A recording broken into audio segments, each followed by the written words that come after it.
أعجز أن يجلب نفعا أو يدفع ضرا. Le sorcier est faible. Si nous, on manque de foi, de dogme, on croit qu'ils ont une force. D'ailleurs, on est arrivé à deux limites. La limite des gens qui ne croient pas aux djinns, aux démons. Ah, il n'y a pas de djinns, il n'y a pas de démons, etc., etc.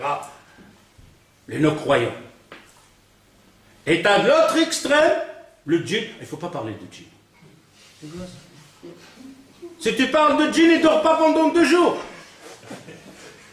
Il laisse la lumière allumée. Si tu parles ce soir de djinn, il laisse la lumière. Tu as peur de djinn? C'est eux qui doivent avoir peur de nous. Ils ont une force, ils ont une capacité, oui, puisqu'ils te voient et toi tu ne le vois pas. Où est le problème? Tu as du matériel plus fort que lui.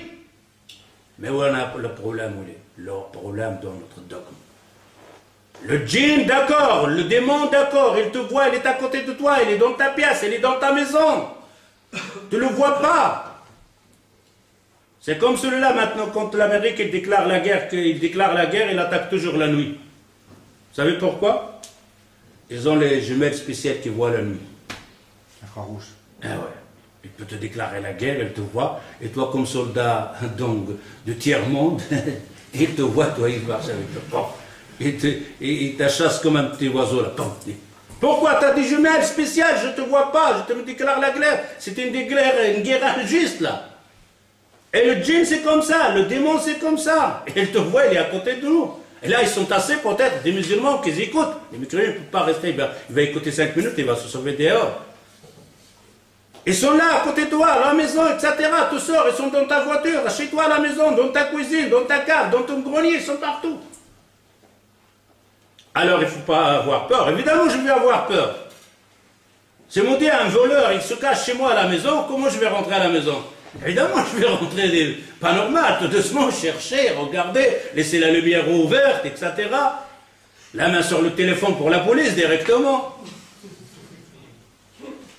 Mais c'est moi, j'ai une foi, j'ai un dogme. Il a des jumelles, oui, spéciales? Oui. Moi, j'en ai pas? Non. Mais Allah Azzawajal, il m'a donné des missiles intelligents. Vous avez vu, les Américains, ils ont des missiles intelligents? Des missiles avec tête intelligente. Il a la carte. Le missile, il a la carte dans la tête. Oh, il suit le chemin, les montagnes, il descend, jusqu'à l'objet. Bon. Touché. Il envoie il dépasse les océans, les montagnes, etc. jusque là-bas. On appelle un missile intelligent. Pourquoi? Parce qu'on inscrit la carte, c'est un GPS dans sa tête et pouf, jusqu'à l'objet. Un temps qu'il est caché derrière la montagne, il vient lui. C'est ça ce qu'on a nous autres, on a des missiles spéciaux. A'udhu billahi minash shaitanir rajim. Pof, dans le tube. Mais c'est A'udhu billahi minash shaitan, ça doit sortir d'où?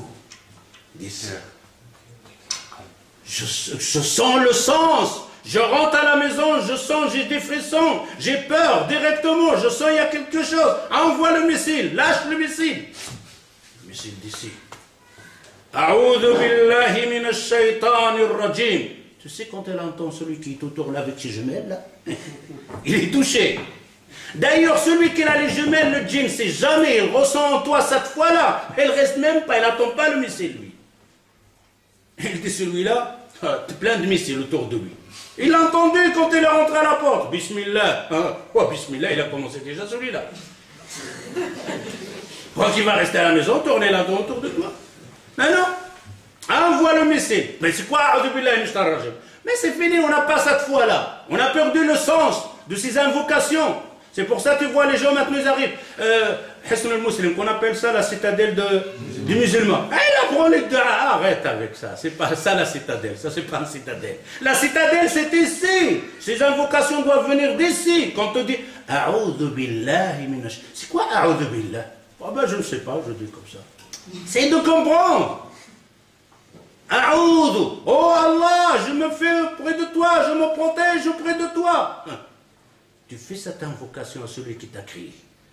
Oh Allah, je demande protection auprès de toi. À cause de ceux qui m'entourent, je ne les vois pas. C'est fini. L'histoire s'arrête ici. Alors on revient ici au sujet là. Qui dans le champ, de grandir ce champ de ce fléau, de ces sorciers, cette matière de la sorcellerie, c'est qui? C'est nous, c'est les humains, avec leur faiblesse de foi.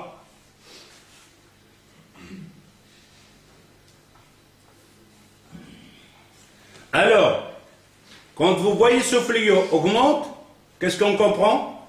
Que l'iman diminue. Quel iman diminue. Ça, c'est un thermomètre. Un thermomètre. Si vous voyez dans une société, les femmes, nos filles, nos enfants, nos camarades parlent des sorcelleries. Ah, tu vas chez l'autre là, tu sais, il va te faire du plomb comme ça, il va fondre le plomb et il va te dire qu'est-ce qui est en toi, etc. Tu vas ressentir une fois que la société parle de cette manière, que la société a peur des sorciers, que la société a peur de la sorcellerie, tu dois comprendre que la foi globale de cette commune, elle est descendue. Une fois que la foi et le dogme augmentent, la sorcellerie, les charlatans disparaissent.